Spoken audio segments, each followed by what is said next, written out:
lovely day. When the sun beats down, they lay on the bench and eyes live in town. It's always been echo. Chicken, wake up, you better tidy the room now. The famous Lewis. In time when he was on his own. Over the garden wall, to the river.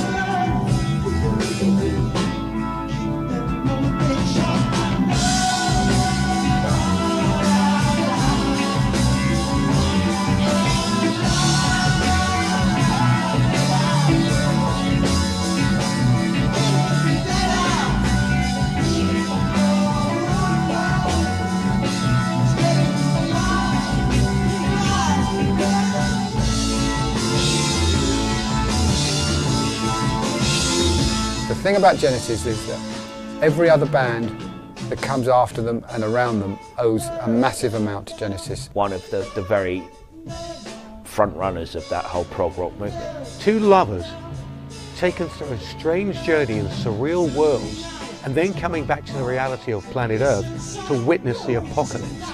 And it's a very odd thing, to say the least. If you ever saw him live, you'd always be sitting there on the edge of your seat thinking, is something going to go wrong here? And it always sailed through perfectly. I know what I like in your wardrobe. Being Phil Collins is not his fault.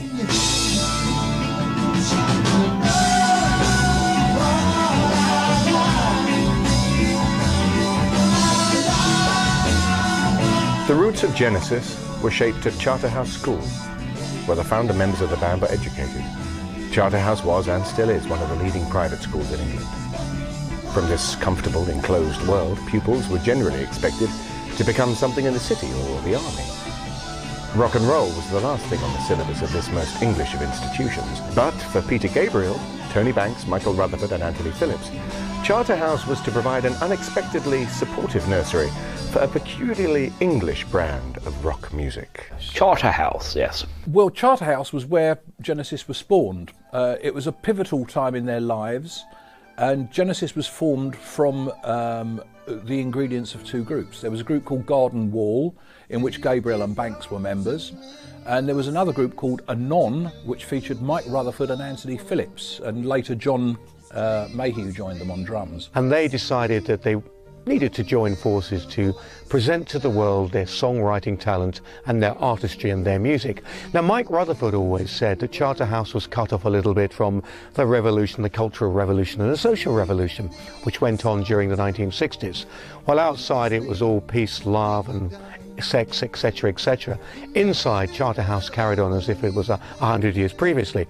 And they made it a strict rule: don't play guitar, because guitar is a symbol of a revolution. They all had to live by the strict rules of the school, and there's one funny story where the headmaster warned Tony Banks and Peter Gabriel against fraternising with Mike Rutherford, because he was considered an undesirable, which is quite funny when you think of Mike Rutherford today, who's a friend of Prince Charles and plays polo, so he wasn't that undesirable. But the public school experience certainly had a big impact on the boys, in the sense that it gave them a kind of a joint feeling that they were rebels. They wanted to do something different and break away from the mould of what they perceived of the restrictions of living in that particular environment. Interestingly enough, another notorious character, Jonathan King, is an ex-Charterhouse student who heard Anon, as they were then still called, heard their early demos and thought, right, I'm going to make you stars. An incongruous relationship, if you like, but Jonathan King went on to produce their first album, From Genesis to Revelation, which was released in March 1969. In fact, it was Jonathan King that convinced them to change their name from Anon to Genesis. So there it was, you had the ingredients of Genesis were all at Charterhouse right from the start. That first album, which was produced by Jonathan King, is disregarded by a lot of people for anything other than historic interest. Of course, none of that accounts for the fact that the first Genesis album, I think From Genesis to Revelation, isn't very good at all. Actually sold the grand total of 650 copies. It wasn't a huge success. It was very difficult to get the record industry to take them seriously at that point. They were an unknown band, and trying to do big things, and I remember giving them a good review for their single, as I recall, in Melody Maker. So I could hear that they were doing something interesting, and but I hadn't actually seen them live at that point, so half the story was kind of missing. After Genesis released their debut album, From Genesis to Revelation, a very portentous title, which really didn't reflect the music, which was much more pop, psychedelic mishmash, reflecting more Jonathan King's approach to music than the 5 members of the band at the time. They split with Jonathan. They were picked up by Charisma Records, who saw them bottom of the bill in a London club, apparently playing to 10 people, which is astonishing when you consider the success they subsequently had. But what this allowed them to do was to start reflecting and developing their own musical style and approach.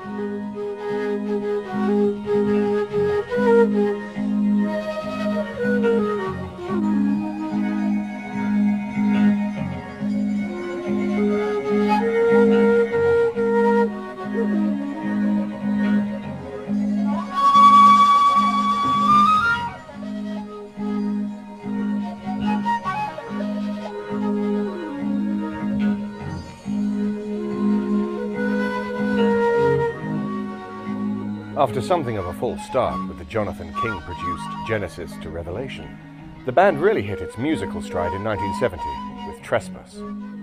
This was the first album which carried all of the hallmarks of the classic Genesis sound.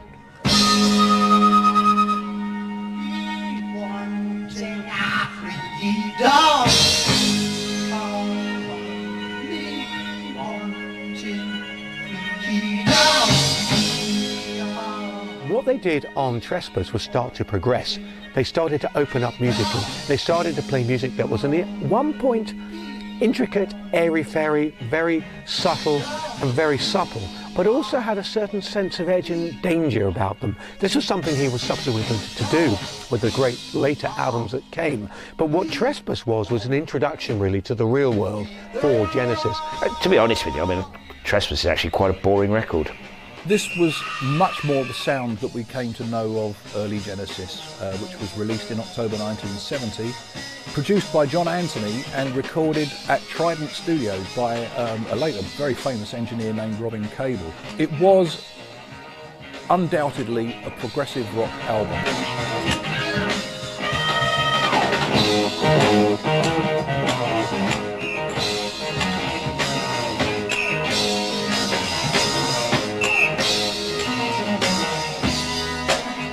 Some would even consider it self-indulgent, but it was indicative of some great things that were to come. This one was much more of a rock, more serious thing in those days, much more time taken over it, much more thematic, much more conceptual in a loose way, but they were beginning to get where they were going.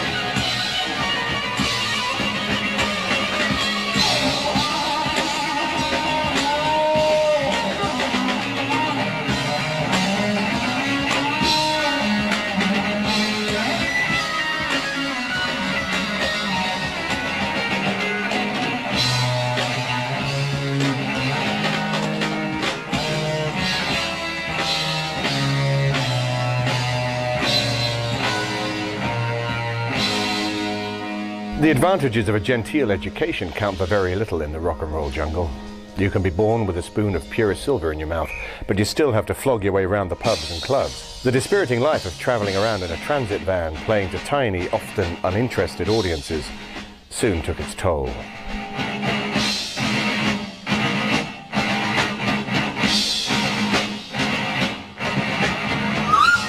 Well, there were often mooted stories about he got sick of life on the road. You have to remember that they were doing the slog, they were doing all the gigs there, and a lot of the times you'd find audiences that were maybe disinterested or were yet to be converted to this progressive rock style So slogging it up and down in the back of transit vans may not have gone down that well with Anthony Phillips. Anthony Phillips was one of the founding members of Genesis.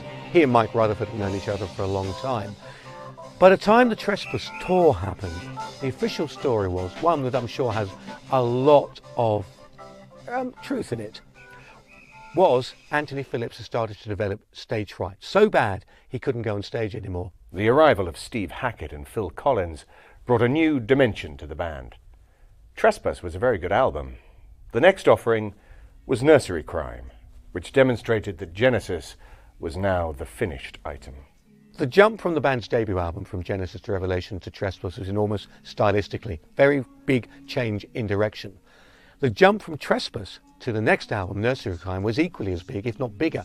But it wasn't a stylistic jump. It was a jump in terms of honing down what they were all about. It was maturing, it was developing, it was fascinating, and it was absolutely brilliant. I think Nursery Cryme was a great album. It was the beginning of the greatness for me. I think they got good producers in, they started to take their time making records, they began to really know where they were. They began to accept that Peter Gabriel was going to be the front man and that all the theatrics were all part of it, and they made it part of the record. So instead of fighting it, they went with it and enhanced it and developed it. So the records become more thematic and more theatrical, and it worked. It made it a much more interesting, a whole more interesting record. Here it comes again, my soul. Here it comes again.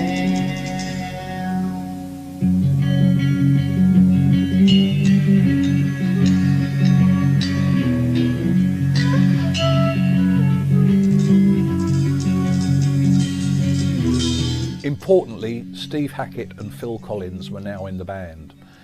The resultant sound was instantly much harder. Brought a tremendous image in its wake as well, in the sense that the cover was very distinctive with the painting, the yellow painting of this Victorian scene, croquet on the lawn, very, very English, sort of dark kind of concept, very gothic in a way. And of course the cover art was reflected in the music and the mood of them. The pieces, like the musical box, which was the first track on the album, and it still remains actually not just one of the band's best pieces, I think, but quite unique in rock history, in the sense that very few people then, before or since, could have created something so intense and so clever, really. I mean, it's a very sophisticated piece of writing. Oh, it's a fantastic album. It's one of their best, Nursery Cryme. And yes, I mean, significant, change in the dynamic of the band. Purely on guitar terms, you listen to something like You Return of Giant Hogweed, musical box, then you're talking about a much more aggressive, in-your-face guitar sound. And let's give credit to Hackett and Collins for what they brought to the band. Hackett was a guitarist who was multi-talented. He could play the folk stuff, he could play the jazz stuff. He was, in a way, a Robert Fripp meets Bert Jansch. He could do all of that. Very understated, he never overwhelmed, and he fitted beautifully and perfectly into the environment. Apparently he put an ad in Melody Maker which basically said guitarist looking for a challenging band. Peter Gabriel saw it, called him up and said, "You're the sort of guy we're looking for." Because what Genesis were out to do was to challenge, and they wanted someone who could stretch out with them. He used the guitar within Genesis to create moods, to create atmosphere, and to complement the lyrics and the songs. It seemed that he was immediately at home, right from the moment he stepped into the shoes of Anthony Phillips. But he did inherit a lot of that picking style that Anthony Phillips had introduced so well. He was an astonishing guitar player, Steve Hackett, and to see him on stage was an absolute joy.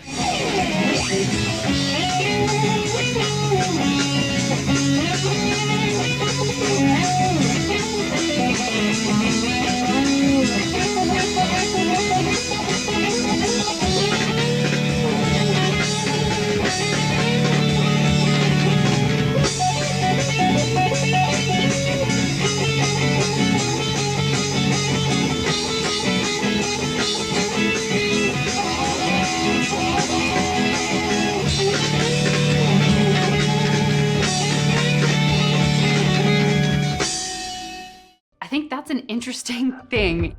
This one piece will make 52 layers. Watch on mobile devices or the big screen, all for free.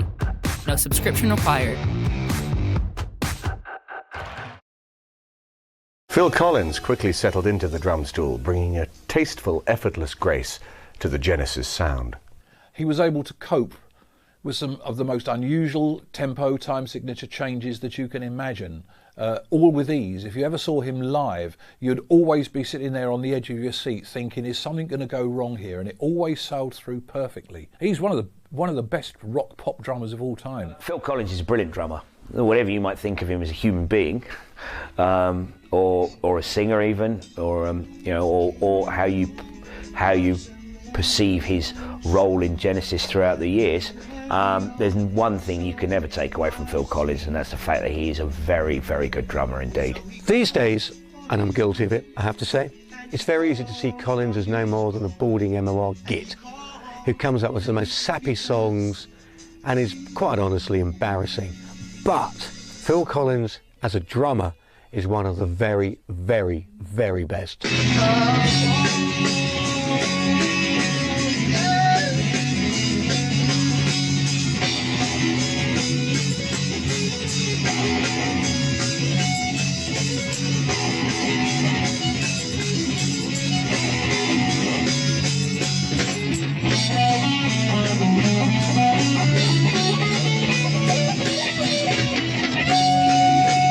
Foxtrot was the follow-up to Nursery Cryme, and the growing army of Genesis fans were rewarded with Suppers Ready, a sprawling epic which was to become a firm favourite. And it's hello, babe, with your guardian eyes so blue. Hey, my baby, don't you know all love is true? Genesis were overblown and very pretentious, no question. But at their very best, you didn't really notice it, you didn't really care about it, because actually it drew you into the story and into the music. And Peter Gabriel's ability to match Victorian melodrama and ghost stories with a sense of Monty Python was quite remarkable.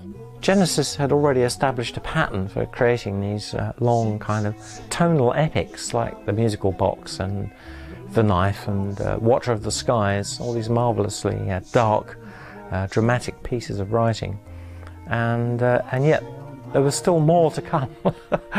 Much to everybody's amazement, they crowned all these achievements with something even bigger and better, which was Suppers Ready, which is of course the great anthem of progressive rock, and the piece that all Genesis fans revere, really, because I suppose it summed up everything that Genesis was about.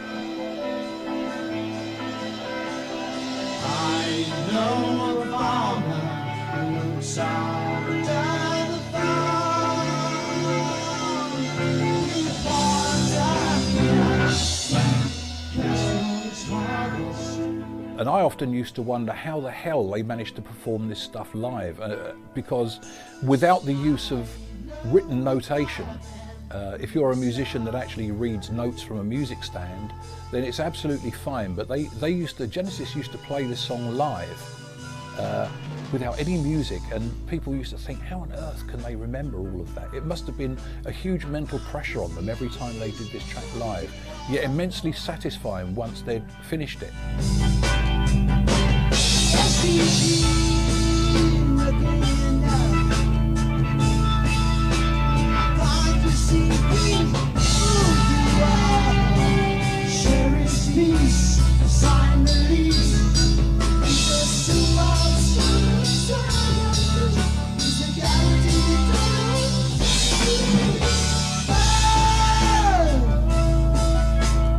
Somehow they managed to link all these different bits into one coherent bit of music that takes the listener on this roller coaster ride. Now, it's not an easy thing to do. I mean, plenty of prog rock fans, in fact, one of the main aspects of prog, I think, for a lot of people is the length of the song, and there are people out there that think just because it's long, it's good. The track is paced perfectly from the beginning to the very end. Although it is, some consider self-indulgent, it's the archetypal piece of progressive rock with interesting movement changes that pace perfectly, so you can listen to the whole 22 odd minutes and not realise that it's as long as that.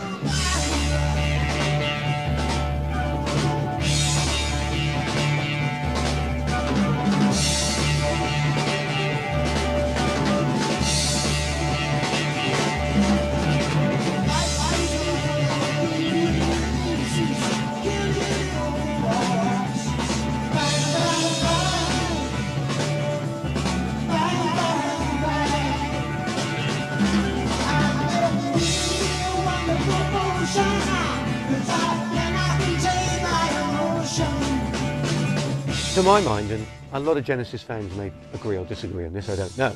However, to me, Supper's Ready is the finest piece of work Genesis ever did.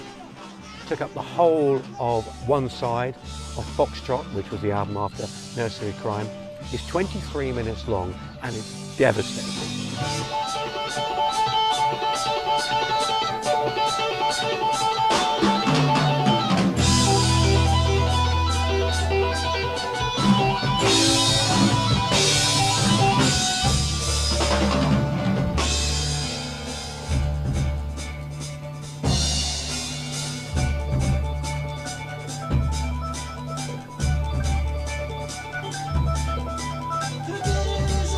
To celebrate the fall of their fate.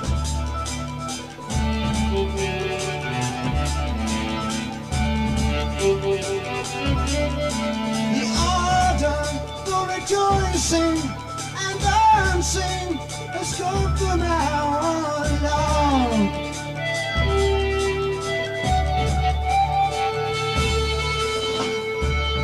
Gabriel always says, don't try and read too much into the lyrics. You know, you should.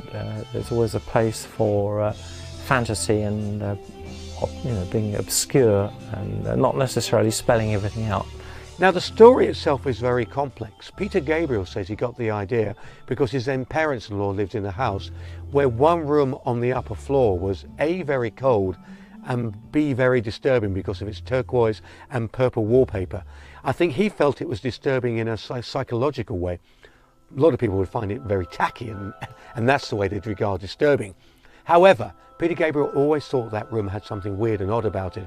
And one day he and his wife, then wife Jill, stayed at her parents' house and they spent time in this room doing what I don't know. I wouldn't like to speculate. However, at one point Gabriel insists that his wife was possessed of a spirit and her face actually changed, and this not only disturbed him, freaked him out, as one might imagine, but gave him the idea for the whole lyrical content of Supper's Ready, which when it boils down to is this: two lovers taken through a strange journey in surreal worlds and then coming back to the reality of planet Earth to witness the apocalypse. And it's a very odd thing, to say the least. He also superbly interpreted it on stage with his myriad costume changes, including Gabriel dressed up as a flower.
So you go through all these moods and little sequences like Willow Farm, where Peter on stage used to wear a flower's head and dance about. This is when they first started using costumes to act out the drama of the music.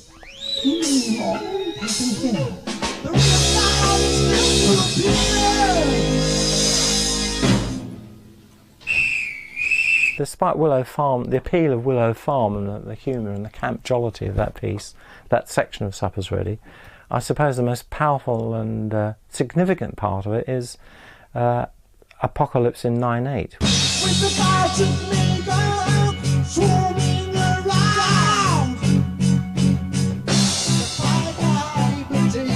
Children underground, dragons coming out of the sea, shivering to the head, wisdom looking at me. He brings down the fire from the skies. Because it's in 9/8 and it's pounding forward all the time. You feel like you're on the edge of a precipice and you're being pushed off the edge of this precipice. It's shoving you forward. So there is an apocalyptic feeling certainly about that. You are heading for your doom somehow.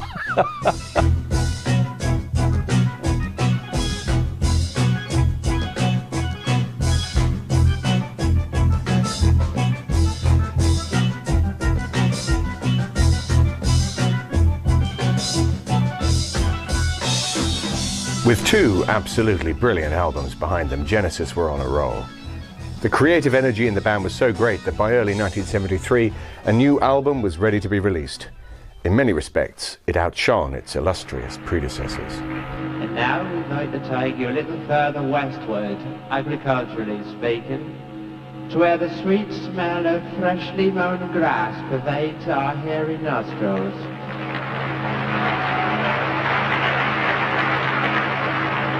Snapping off time for the cosmic lawnmower. November 73, a number 3 album in the UK, their biggest album to date.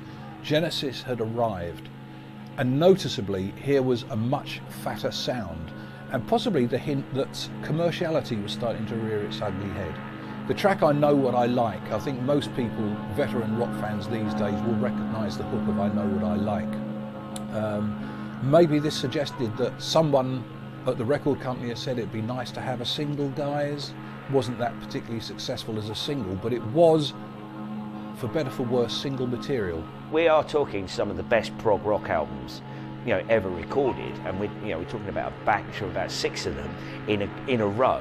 They were all recorded by one band. It's just part of an incredibly good run of records that they managed to record. It's 1 o'clock.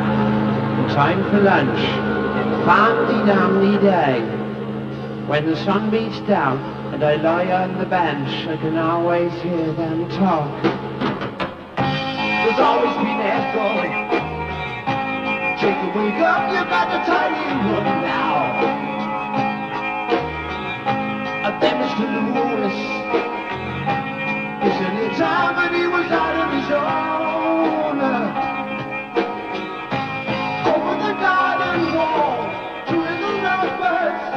Good to you. Keep it moving, please, sharp. I know what I know. And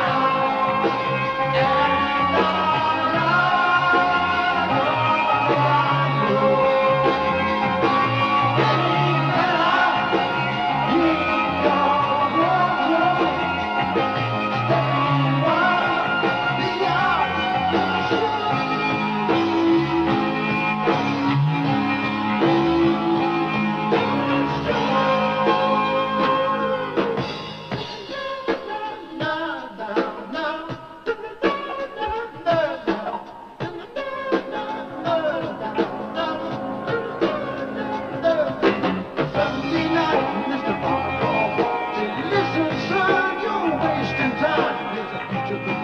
In a way, Selling England by the Pound marked the end of an era.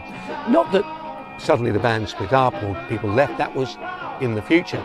But it almost marked the point at which what they tried to do with Foxtrot and Nursery Cryme reached a point where they had to go in a different direction. Well, Selling England by the Pound marked a big leap forward for Genesis in many respects. It was an album which was much better produced than previous albums. They changed the artwork on the cover. They had a different style of look and a different sound as well. And I think the whole idea really was to propel Genesis forward towards the American market. At this point, they were still selling albums quite well in Britain. They had a fanatical following, places like Friars Aylesbury, and they were hitting the music press and on the front pages of the weekly music papers. But what they really needed to do was to conquer America. I think Selling England was like, and Landslide were like that. They were level. They'd hit a plateau, like the Stones did with Let It Bleed and Sticky Fingers, like the Beatles did with Rubber Soul and Revolver. You know, you get to a point like Joshua's Tree and Upton Baby. You get there where you're there. You're right on it. For about 5 years, you can do no wrong. All the songs are great, all the recordings are great, all the concerts are great. You're really on it. And I think there was another great album in them. And Peter decided there wasn't. So that's cool. So basically, you'll never know whether they've peaked as phase one. You'll never know. It's a question I don't think anyone can answer. By early 1975, Peter Gabriel was beginning to strain at the ties which bound him to Genesis. Gabriel was overflowing with lyrical and musical ideas, and it was becoming apparent that something would have to give. It seems that sometime in 1974, Peter Gabriel finally took the decision to leave Genesis. But before he did so, Gabriel played a major part in the creation of The Lamb Lies Down on Broadway. Tensions were certainly growing at this time, as Gabriel wanted complete control over the lyrics and the central concept of the album. In contrast to the English subject matter of the previous albums, The Lamb told the story of a New York street punk, not always in the most cohesive manner. A very controversial album that takes a lot of listening, takes a lot of rereading of the lyrics, and still you may never get the basic gist of it. Well, The Lamb Lies Down on Broadway was their first concept album, but they were no strangers to conceptual pieces. Genesis were always going to do a concept album. I don't think there was any doubt. You look at the fact that they have the enormous pieces of music like The Nice Supper's Ready and so forth. They were always preparing themselves for the moment when they were going to do this concept. Every great prog rock band has it, and why not Genesis? But there are some great moments. There's some great musical moments, but it's heavy going, and you will be rewarded if you can stay the course. Peter Gabriel had finally quit the band in 1975. Losing Gabriel meant Genesis had lost a great writer, performer, and charismatic frontman.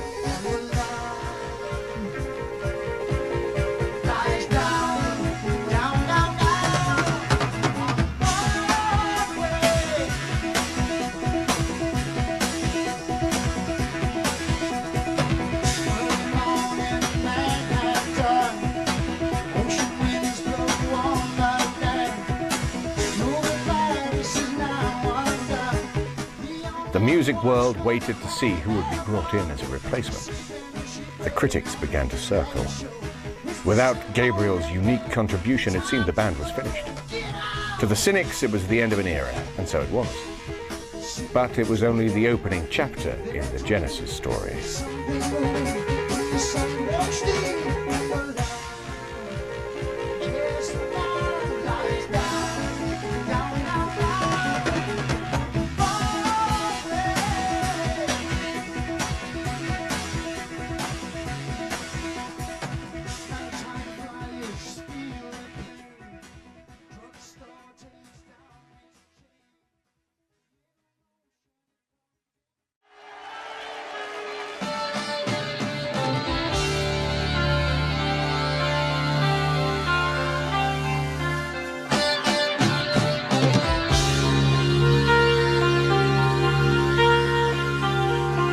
I believe they did try auditioning other people, quite fruitlessly.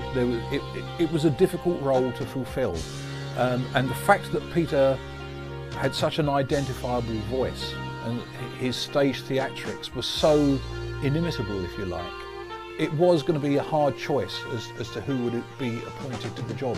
It was kind of unsaid, but there was always kind of feeling that, you know, well, maybe Phil doesn't want to do it. And I think in the end he went, look guys, I wouldn't mind having a go at this. And they were like, well, you know, maybe we'll kind of see. And eventually they kind of did it after mulling a lot of different things over. Then it was kind of like, yeah, actually, that's all right.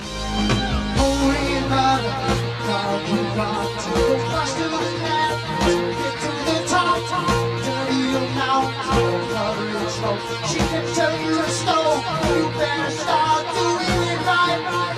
You better start doing it right. All right. Phil Collins stepped out from behind the drum kit. His superb vocal contributions and exuberant stage persona added a new and completely unexpected extra dimension, which took the band in new and exciting directions. He'd already done backing vocals during the Gabriel era. He'd already sung on Steve Hackett's solo album at the time. Hackett of all of them, was the man who pushed Collins forward and said, I think Phil should do it, I think he can do it, let's give him a try. Initially both Rutherford and Banks were a bit, nah, he's not right, he's a drummer. Nah, he's not what we're looking for. can only say consider yourself part of the family, really. Do you know what I mean? And he's got a fucking amazingly commercial voice. You know, so what the fuck? Has to get out, stand there, and stand in front of a microphone and make loads of money. For many fans, this proved to be a second golden era of Genesis. 5 great albums produced from 1976 to 1980 provided the building blocks which saw Genesis develop from progressive icons to genuine superstars. The first public introduction to the new Genesis came in 1976 with the launch of Trick of the Tail, produced by David Henschel. Production-wise, the album shone, crisp, light, and with a clarity missing from earlier albums. Tony Henschel could be justifiably proud of his production credit. The album carried many of the hallmarks of the classic Genesis sound. Dance on a Volcano was a vibrant, fresh-sounding opener. Always a strong feature in Genesis, Tony Banks's keyboards are much more to the fore in Trick of the Tail. Banks also made a very strong mark as a writer. His inspired use of melody and intelligent lyrics marked him out as a composer approaching the peak of his form. This album came out in February 1976, and it was a very successful album. It's to the band's credit that they got stuck in so soon after Peter Gabriel's departure. This came out in early 76, and it wasn't a case that they sat around on their backsides thinking, oh, what the hell are we going to do? Their answer to the problem was to get absolutely stuck in, and the result was a Trick of the Tail. It was one of the smoothest in the public eye and ear, you know, in terms of that. It was a very smooth transition. I mean, obviously there would be nerves, and there would probably a lot of debating, can he do it, you know. But at the end of the day, I mean, it's very difficult to think how Genesis could have continued and gone on to be as successful as they were if Collins hadn't taken the reins. No matter what, you know, you think of his solo material, no matter how you perceive him in the fact that Genesis seemed to become a mainstream MOR band, and then almost even a vehicle for Collins' ego itself. You know, at that point in time, we're talking about somebody who was integral to Genesis then, not just as a drummer, but as a singer and lyricist too. They got rid of a lot of the pretensions and portensions of Peter Gabriel, honed down what they wanted to do, took on board the fact that Steve Hackett felt they'd gone too overblown anyway, and made slightly shorter songs which still had an impact and still had a lot of musical complexity about them. And people took to it. Trick of the Tail's a brilliant album. It's one of my favourite Genesis albums of all time. It stands up there with all of the stuff that Gabriel did, as does the next one, Wind and Wuthering. You know, there wasn't a particularly huge stylistic change in sound. They just sort of developed, carried on kind of doing what they were doing. In fact, any Genesis fan that was bricking it when Gabriel left would have probably been mightily reassured in 1976 when they got that album in their hands. The overall feel of the album is wistful and melancholic. The arrangements are delicate and intricate. There is a palpable sense of mourning for the loss of youth and innocence, which gives the album a romantic charm of its own. The sleeve by the Hypnosis partnership is the perfect complement to the music. There is an Edwardian feel to the illustrations, which mirrors the sense that the music spiritually belongs to an earlier, more innocent England. If we can help you, we will. As soon as you're tired and ill, with your consent, we can experiment further still. Well,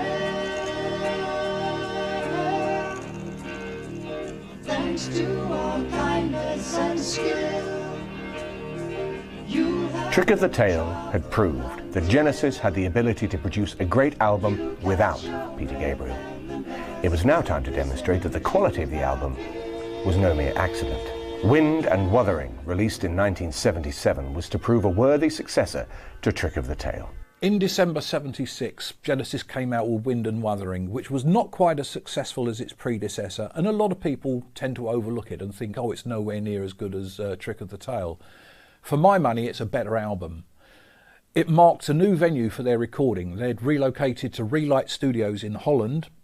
for the recording, and for me the sound of that recording room must have really suited the band, because here was a fatter, almost overnight, a much bigger, fatter sound to Genesis. I must find a new home, raising homes that used to give me shelter. They're all as one to me now. Would I would search everywhere just to hear. There are some very good moments from Wind and Wuthering. One for The Vine, 11th of Mile, which I think is the best song on the album, the one which opens it, Afterglow. They're all really good songs, but somehow it didn't flow as well. There was an unease about the record, and to me the unease was defined by Your Own Special Way, which was written by Mike Rutherford and completely and overtly a love song. And somehow that crystallised the fact that Genesis were at another crossroads and things were going to have to go in one of two directions. They were either going to have to go in a much more challenging way, which I would call much more progressive, but not progressive in the retro sense, and perhaps take on a more of a King Crimson vibe, or much more into the mainstream. Wind and Wuthering was the album which defined you have two directions to go, and therefore I think it's slightly an unsatisfying album, albeit full of satisfying moments. Wind and Wuthering, I think, was their first big Phase 2 Genesis album. They'd done the other two, they'd begin to find themselves, search where they were going, and I think this one they began to really find their feet, and they really began to stretch themselves, know what they were doing, get commercial success in all the international areas, and begin to really make a mark. Yeah, Wind and Wuthering's a great record again. I mean, it's sort of like, you know, that batch of albums from Nursery Cryme onwards. Nursery Cryme, Foxtrot, Selling England by the Pound, Lamb Lies Down on Broadway, Trick of the Tail, Wind and Wuthering. 6 absolutely brilliant albums, 6 of the best prog rock albums ever, not just great Genesis albums. You know, and that's a kind of like defining moment of that second phase of the Genesis sound. In many respects, the recording of the album had progressed smoothly, but inside the camp were the first signs that all was not well. Guitarist Steve Hackett was increasingly frustrated over how little of his own material was making it onto the albums. Wind and Wuthering was one of the kind of, in a way, almost overlooked albums by Genesis. It came out at an odd time for them. They still had Steve Hackett as part of the team, and he was contributing odd little bits here and there, like little solo pieces, which I think the others felt weren't always relevant. They didn't actually want to have solo guitar pieces within the Genesis framework, so that was something that they had to overcome. That's the problem within Genesis, I suppose, is you have all these powerful people, these creative talents, and they all want to express themselves, whether it's Phil, Tony, Peter or Mike, and yet they are expected to, you know, suborn themselves. They're supposed to create for the greater good. Genesis were now firmly established as a band which could produce new material that stood comparison with anything that had gone before. It was now time to prove that the new Genesis could also do justice to the older Genesis material. The result was to be Seconds Out, a double live album recorded during 1977.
I think it was a very cleverly orchestrated business plan to show that, reassure the fans, if you like, that Phil Collins could do it justice, and hang on, this is just another incarnation of Genesis. There are a lot of fans out there that were anxious to see if Phil really could cut it as a frontman taking over from Peter Gabriel, and he did remarkably well. Well, Collins didn't do the Gabriel stuff better than Gabriel, but on Seconds Out, he's way above adequate. And to my mind, the fact is that this was a moment that marked the time when Phil Collins became the frontman of Genesis, because he'd been doing it for a few years by then, but now on a live album, taking on the old stuff and the new stuff, this is when he made the transition and said, it's now the band I front. I'm no longer doing the job Peter Gabriel did, I'm doing my job. You must remember that Phil didn't get into all the theatrics or the dressing up, etc., etc. So then it was just down to, can you sing this song? Can you put it over? Can you make something of it? The answer was yes, and he did a really good job. He managed to get his head around it. He managed to do the interpretation really well. It shows what a great singer he was, because actually the Peter Gabriel stuff was tough to sing. Gabriel was a really unique and good singer, and doing that stuff is very hard. And actually, while they were mixing and the tracks for Seconds Out, Steve Hackett made the decision to leave the band. So once again, a crucial time. Once again, they release an album in the midst of turmoil and upset. I think there's a bit of friction between Hackett and Banks. I think there always has been. And I remember Steve Hackett telling me in an interview that he only found out that Genesis were playing at Milton Keynes, the Six of the Best show for Peter Gabriel, when I guess they wouldn't play it under the Genesis name, but they played it as, because Gabriel was going to sing with them again, and they didn't want it to be viewed in name terms as he's rejoining Genesis or anything. But Hackett says that he only found out about that because his dad told him. So he drove up there and just turned up and was like, someone in the organisation had sort of made it clear that don't let. And the way he kind of portrayed that to me was that it was due to friction between him and Tony Banks. Seconds Out was to prove a brilliant swan song for Steve Hackett, a lasting testament to a gifted musician and writer. With the band now reduced to just 3 writers and performers, it was logical that the quality of the group's output might begin to decline. Michael Rutherford, however, took the opposite view. We're easy now, 5 people, as we were when we started, developing as sort of personalities, expanding as writers and musicians, need more room. And we could barely contain 5, and now, then we were 4 for a while, and they kind of developed and you could barely contain that, and now there's 3 of us, and there's a lot more room. When the next Genesis album appeared, the quality of both the writing and playing had improved once again. On Then There Were 3, the arrangements were simpler, but the melody lines were as powerful as ever. Deep in the Motherlode was a great example of the subtle shift away from the more intricate arrangements of earlier albums, and the first move towards the pop sensibilities which would characterize Genesis in the next decade.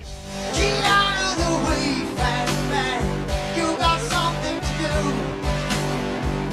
Go fill up your hands, or shoot and shine back up at you.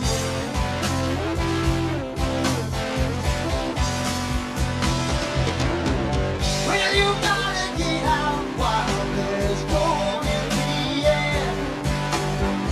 Oh, it's soaring like water, and it's running down from your skin. No, no, no.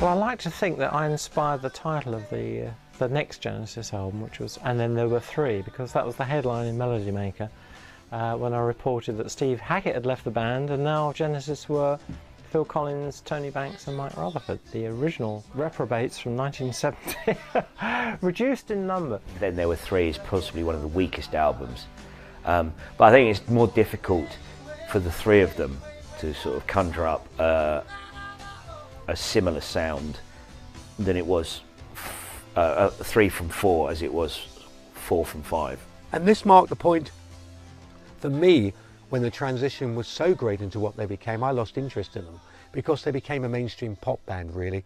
Very good, mature pop band, maybe pop prog in some respects, but they were much more aiming towards a mature coffee table market. Their audience of the early 70s were into prog, rock, long hair, caftans, sitting there with joss sticks, smoking joints, had grown up, got married, had kids, had coffee tables. Now Genesis were catering for them. With Genesis now addressing a wider audience, it was inevitable that Duke would take the band even further in the direction of commercial music. Nonetheless, there was still a great deal on the album to keep the progressive school happy. But overall, it was clear that the band was relying less and less on its progressive roots. Released in March 1980, the Duke album was an entirely different kettle of fish for Genesis. A commercial era.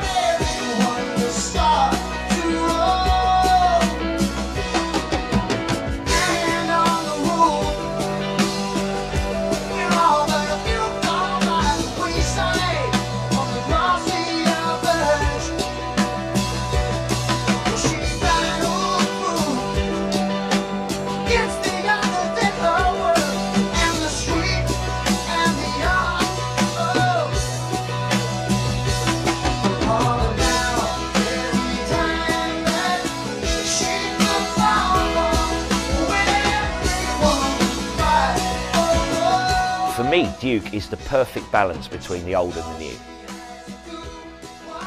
It's because when Genesis did pop, they did it really well. And they did it in a way that was accessible to their fans, prog rock fans and rock fans, you know, as well as people who heard it on the radio and thought, oh, that's quite nice, I'll go out and buy it. They didn't lose their core audience. They may have lost one or two, but this is the interesting thing. You know, that there wasn't ever a drastic stylistic shift.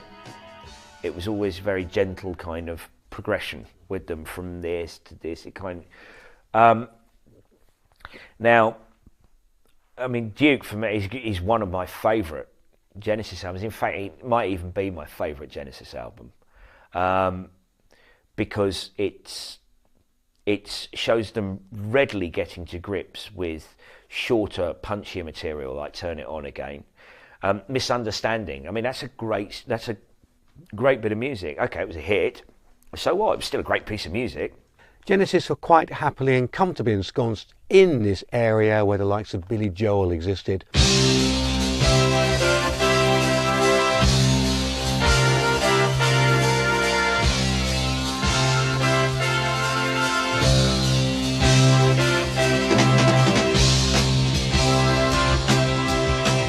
Where they were was where they needed to be to survive and prosper, and they got bigger than they'd ever been, had more hit singles than ever, appeared on TV, they even appeared on Tiz Was when Duke came out, which is crazy, but they were much more part of the mainstream now. Good luck to them, great, but they were no longer what they were. Genesis, as I knew them, Genesis as the fans of the early days knew them, had been put quietly to bed and left to slumber.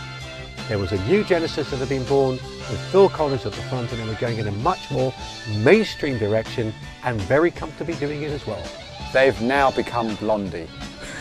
I suppose Duke was actually a bit of a shock for long-term die-hard Genesis fans, because this really did make a big jump, a big change in their production, in their choice of songs, choice of material, general mood, the whole piece. It was a far cry from the kind of gothic darkness of Trespass or Nursery Cryme. But then you couldn't expect them to carry on doing that kind of thing ad infinitum, especially not in the changed world of the early 80s when, you know, you're up against Spandau Ballet or Adam and the Ants.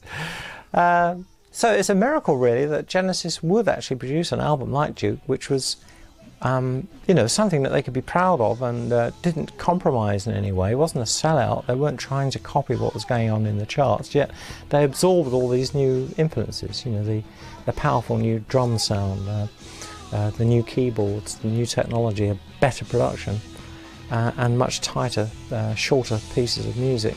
Rubber stamped, multi-millionaires for life. For many of the original fans, things would never be the same. And as Genesis forged on into the brave new world of sold-out sports stadiums, the old diehards returned to their treasured albums and took solace from an amazing body of work, which is still unsurpassed to this day.